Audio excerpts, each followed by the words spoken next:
What's going on, everybody? Good late morning.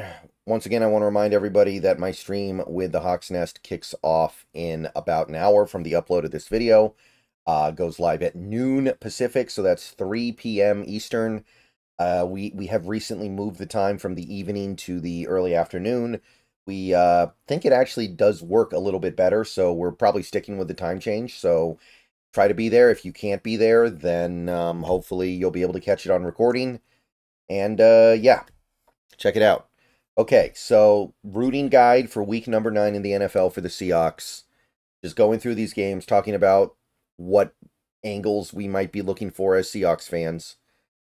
I don't know how much longer this is going to be a thing this year, because if the Seahawks don't start winning some games here, then this whole rooting guide concept is kind of out the window, right?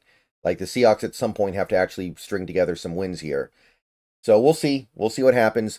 Depending on what happens, really, I'd say these next 2 weeks, maybe we just kind of have to approach rooting guide from a different perspective going forward. I don't know, but yeah, Seahawks need to win a couple games here. All right, we've got a game tonight. Texans Jets. There's not really a lot going on here. We play the Jets, so I guess in terms of strength of schedule, you'd rather the Jets win. By the way, the Jets are favored, which feels very weird to me. But there it is. And yeah, I think that that's the only angle you got. Like, we don't play Houston this year. Now, if you want to make an argument that the Jets should keep losing so that it's an easy win for you by the time you play them, because they'll just be so beaten down, they're not even really going to be able to put up a real fight. Maybe. That's a perspective call. Okay. Sunday. We're going ahead to Sunday here, the early window, Cowboys, Falcons. Ah, boy. Excuse me. Oh, boy. This is a really tough one.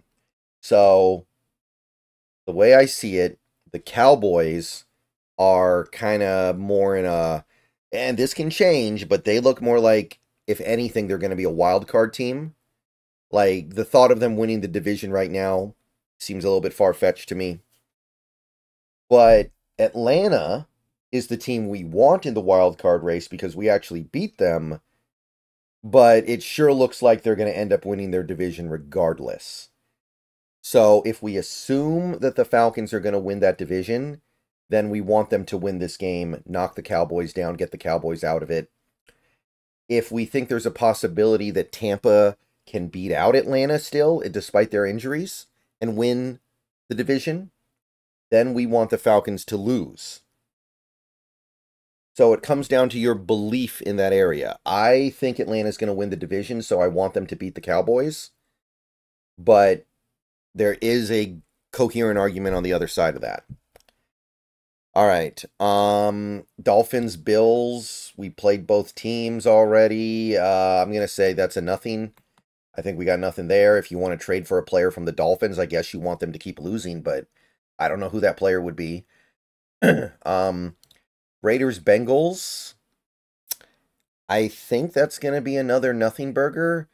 I know that the Bengals played the NFC East, so maybe you want them to lose so their strength of schedule gets a little bit weaker because the Raiders didn't play the NFC East, but and again, like, the Raiders are going to play other teams in the NFC that may or may not play into a playoff spot, so even on that level, I think you're really reaching. So that's a nothing.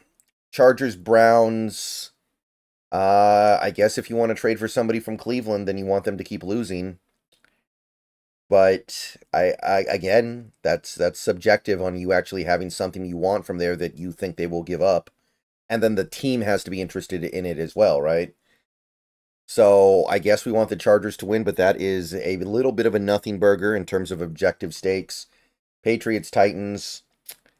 Yeah, I think we want the Patriots to keep winning games just so they can pad that strength of schedule a tiny bit, because they don't have very many opportunities to win games this year. So when they have an opportunity, it's nice for them to go ahead and bank it. Maybe it makes a difference at the end of the year if they're a 5-win team instead of a 2-win team in the strength of schedule. Unlikely, but that's the only angle I got. Okay, still in the morning window here, we got Commanders, Giants. I'm assuming that the Giants are just done at this point, and we'd sure like them to do the old Wrath of Khan and maybe stab the Commanders on the way out. That'd be nice. So yeah, I think we want the Giants to win, and we're not going to worry too much if the Giants get back in the wild card race at this point because they're so far behind they'd have to go on a really, really good streak of football to even be in the in contention for considering that. So yeah, we want the Giants to win. Saints Panthers, real toilet bowl here.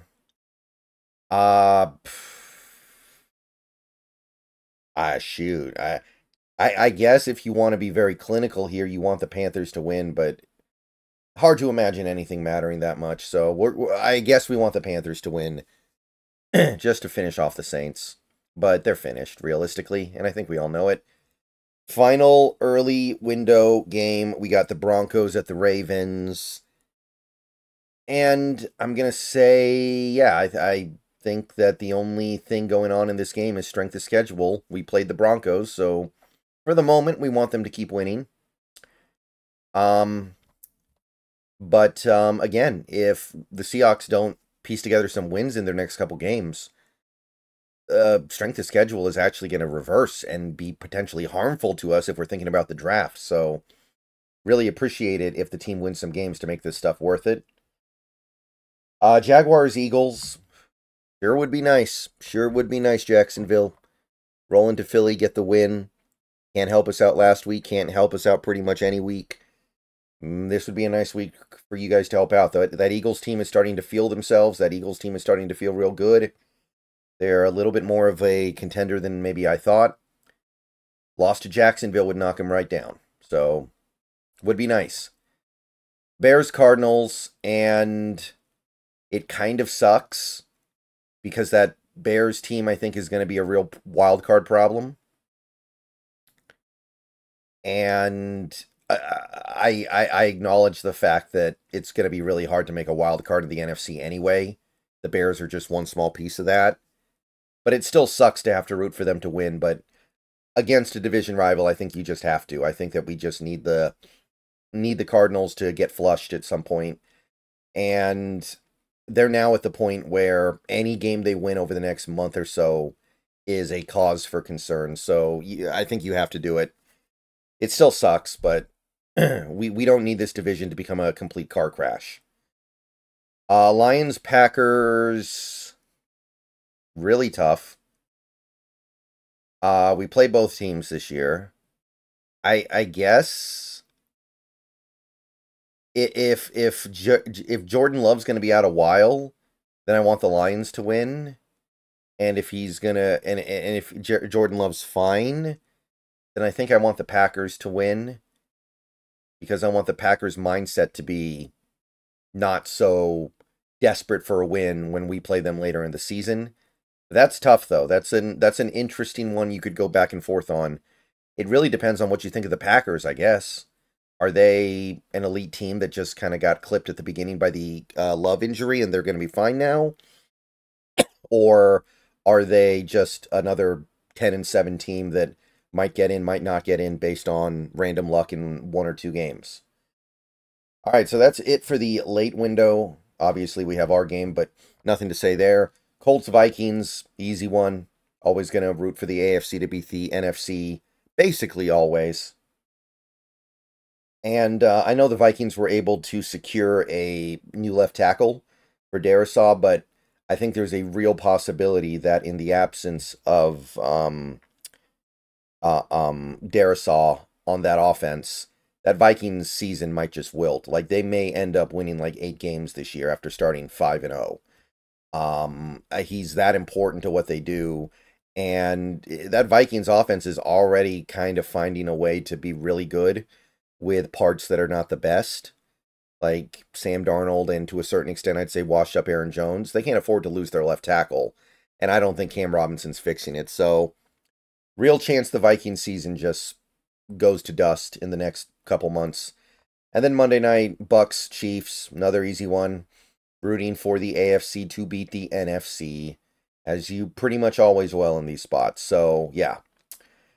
And if Tampa Bay loses this game, especially if Atlanta beats Dallas, they're going to start putting some real distance between them and everybody else. And at that point, I think Atlanta's basically you can pencil them in. Maybe you don't put them in pen yet, but you put them in pencil, and you feel pretty good about it. All right, that's the rooting guide for week number 9. And a lot rides on this week and next week, quite frankly, for this stuff. Depending on how things go this week and next week during the Seahawks bye week, rooting guide might become a little bit inverted going forward. All right, see you guys later. Go Hawks. And stream with the Hawks Nest starts in a little less than an hour. Be there. Let's have fun.